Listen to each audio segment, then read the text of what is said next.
Wayfair plans to open a 150,000 square foot store in Atlanta in 2026. According to Chain Storage, yet again, the online home furnishings giant will open its second large format store at the District at Howell Mills Shopping Center in Atlanta. Set to open in 2026, the 150,000 square foot space will offer an immersive one-stop shopping destination for all things home. The Atlanta store will mark Wayfair's second large format location, the first one, of course, opening in May of 2024 at Eden's Plaza in Wilmette, Illinois. And the Wilmette store has reportedly delivered outstanding results, contributing to sales from the state of Illinois growing more than 15% faster than the U.S. overall. From the store launch through the end of 2024, Wayfair said. Chris, on a scale of 1 to 10, how much do you like the idea of Wayfair expanding to yet another large format store for footprint? Oh, and can I say 11? I think I don't know if there's a number above 11 actually. I don't know. Spinal Tap kind of tapped us out at 11, but I think I would say 11's appropriate. Sure, sure. Yeah, but tell us why. Well, I mean, you know this better than anybody, probably on a degree that I probably won't even share on this podcast, but I've got there's a little Walton Wayfair history going back here. So after we finished up our store of the future, after we finished up our store of the future work, this was back in 2017, so 8 years ago.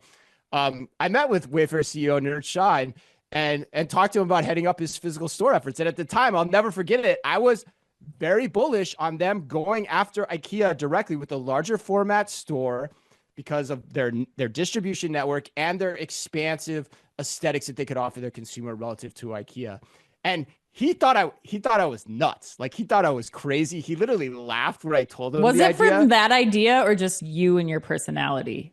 No, it was that idea. It's like he's basically like, no way. Well, now he's like, no, we're gonna go small. We're gonna go small. We're gonna experiment. I'm like, fine, you can do that, but it's not gonna work. And here we are, 8 years later, and the idea appears to be working. Here's the other thing. I asked Placer AI to pull some data for me on this. People are lingering in this store longer. They're lingering in this store on average 50 minutes compared to an average home furnishing experience of 40 minutes.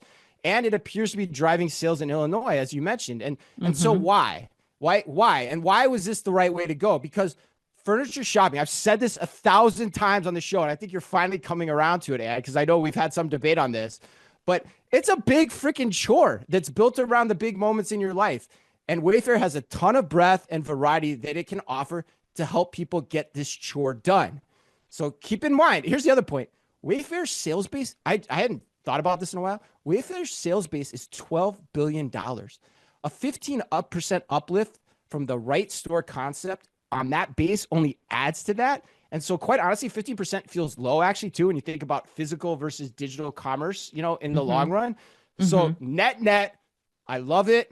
And I would say my one final closing thought, because I got to get the dig in too, is I'd say to my buddy Niraj, why the heck did it take you so long? Like, why are we waiting here 8 years to see this when the idea was there beforehand? But anyway, maybe because they had the same curse that everybody has been in, where they thought that their independent owned brands meant more to people than they really do too. I mean, that was the thing. They went into those all modern and like small format stores thinking that people would recognize those Wayfair brands, or not. I don't know, but I think it was more than that. I think it was more like they're very left-brain organization, very e-commerce centric. They just want to dip their toe and experiment in. Whereas at the end of the day, to have a physical concept that works, you have to have a point of view. You have to have a reason why. You can't just experiment piecemeal. You've got to come up with the whole concept.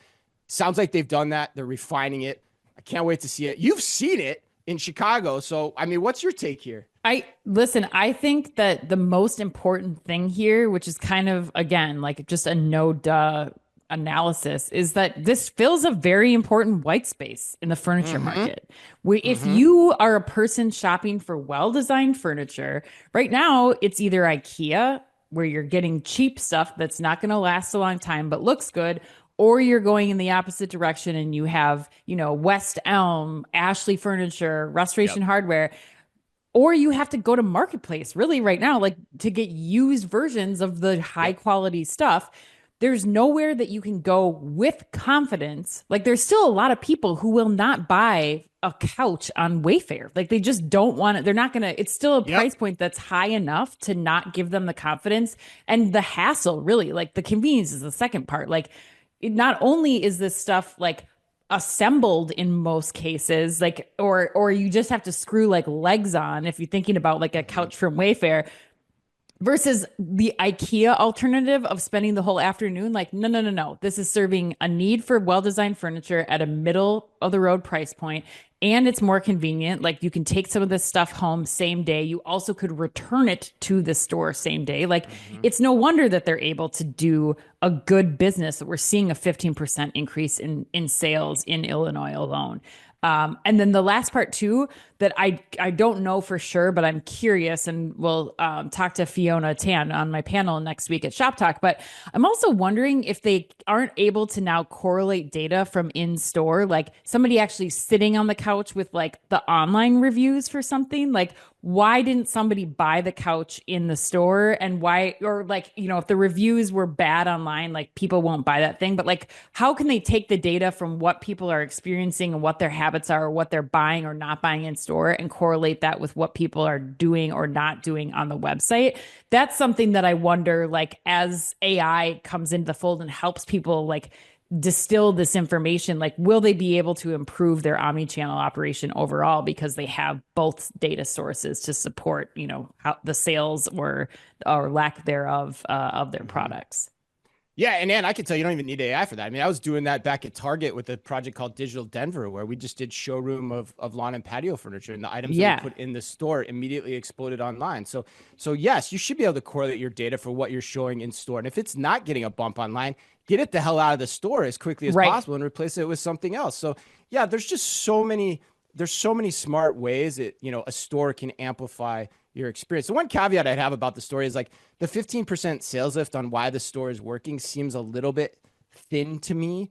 Because Mm. you want the store to work on its own, as well as for it to work in the long term. So you've got to figure out how to make it a profitable venture in and of itself. Otherwise, it'll be too expensive to operate. So that's the one part. But again, I don't even think it's been open a year yet. So we'll see as they No. roll this out and refine the concept and get it understood more fully.